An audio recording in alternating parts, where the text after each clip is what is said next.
Ya, oke, baik. Assalamualaikum warahmatullahi wabarakatuh. Perkenalkan, nama saya Dimas Anugrah Putri Jaya.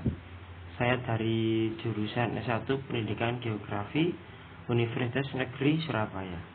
Oke, baik. Di sini saya akan membawakan materi tentang temperatur air laut. Ya, sebelum kita berbicara tentang temperatur air laut, alangkah baiknya kita bahas dulu tentang permukaan samudra. Karena setiap ada laut pasti di bawah permukaan selalu berpengaruh kepada air laut. Oke, baik. Yang pertama adalah permukaan samudra. Permukaan samudra mendapatkan panas dari 3 sumber, yaitu yang pertama radiasi sinar matahari, yang kedua konduksi panas dari atmosfer, dan yang ketiga kondensasi uap air. Sebaliknya, permukaan laut menjadi dingin karena 3 sebab, yaitu 1 radiasi balik dari permukaan laut ke atmosfer, yang kedua konduksi panas balik ke atmosfer, dan 3 evaporasi. Sementara itu di bawah permukaan laut, arus-arus horizontal dapat mentransfer panas dari satu kawasan ke kawasan lain. Oke, next. Ya. Yang pertama adalah suhu air laut. Kondisi suhu air laut dipengaruhi oleh beberapa faktor, antara lain intensitas sinar matahari, posisi matahari, suhu letak geografis, musim, kondisi awan, penguapan, dan hembusan angin. Namun faktor utama yang mempengaruhi suhu air laut adalah intensitas sinar matahari. Suhu permukaan air laut cenderung berubah-ubah karena suhu bagian dalam laut cenderung stabil. Bisa dibilang suhu air laut di daerah tropis lebih stabil karena intensitas sinar matahari lebih banyak menyinari daerah ekuator dibandingkan daerah kutub. Hal tersebut bisa terjadi karena sinar matahari yang merambat melalui atmosfer kehilangan banyak panas sebelum mencapai daerah kutub. Dari penjelasan tersebut bisa diartikan bahwa air laut paling hangat berada di daerah ekuator. Sementara ini air laut paling dingin berada di daerah kutub. Di daerah antara ekuator sampai dengan garis lintang 40 derajat, air laut yang lebih dingin terdapat di bagian timur. Sedangkan daerah yang berlokasi di utara garis lintang 40 derajat, air laut lebih dingin terdapat di bagian barat. Oke, next. Nah, ini adalah contoh perbedaan suhu air laut di Indonesia. Ini saya mengambil data dari BMKG. Ya, mungkin ini terdapat berbagai macam warna karena ini merupakan saya mengambil dari peta topografi atau peta cuaca, dan itu akan berpengaruh kepada suhu laut karena ketika hujan, ketika panas, apa yang akan terjadi di laut itu sangat-sangat berpengaruh terhadap cuaca. Next. Oke, tadi kan ada banyak perbedaan warna air laut. Ini akan kita kulik satu-satu ya.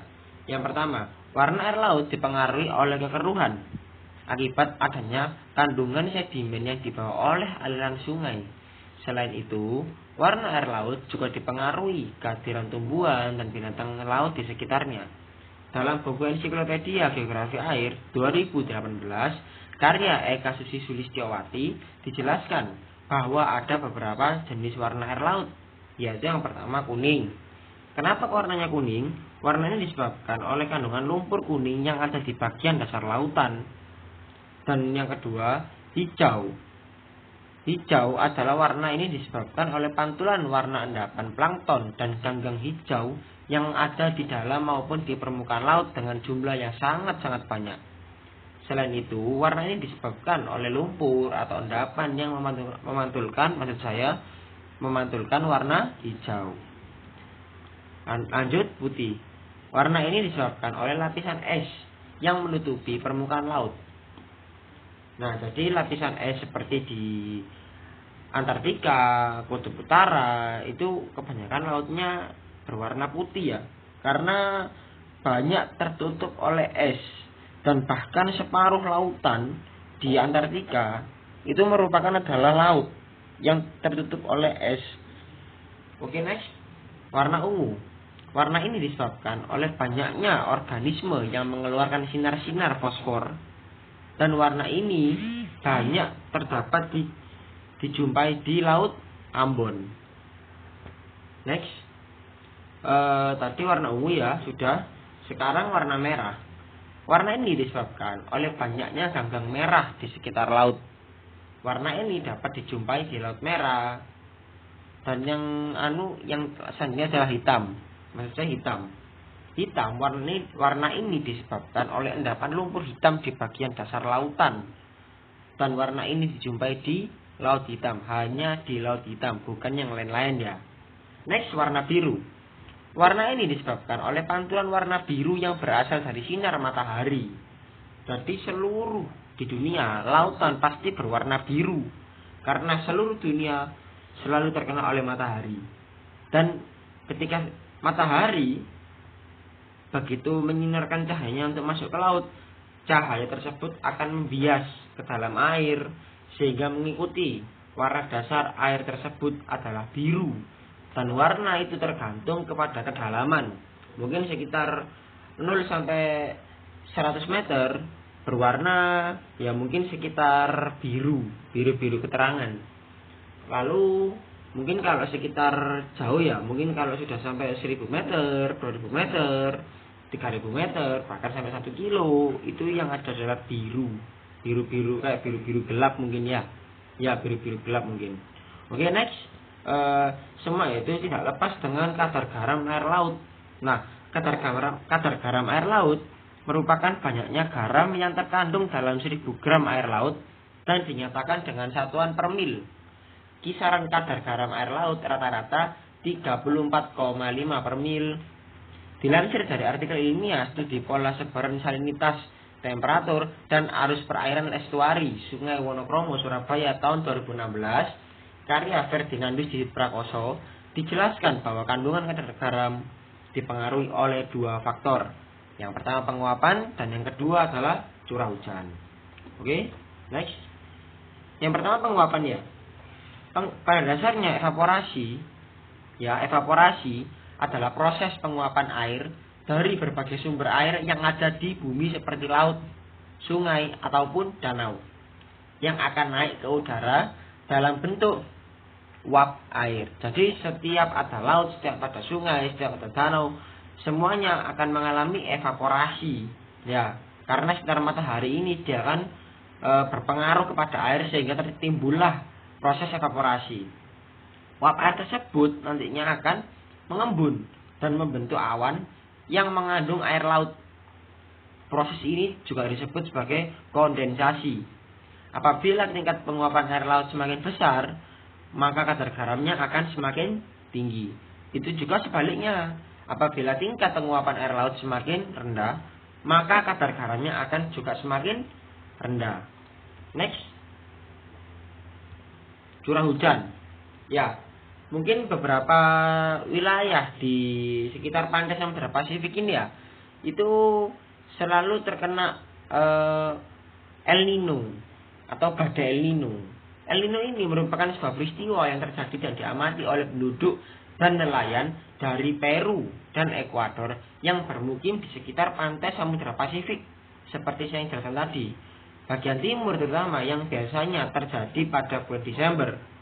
Peristiwa yang diamati oleh masyarakat tersebut adalah peningkatan suhu air laut.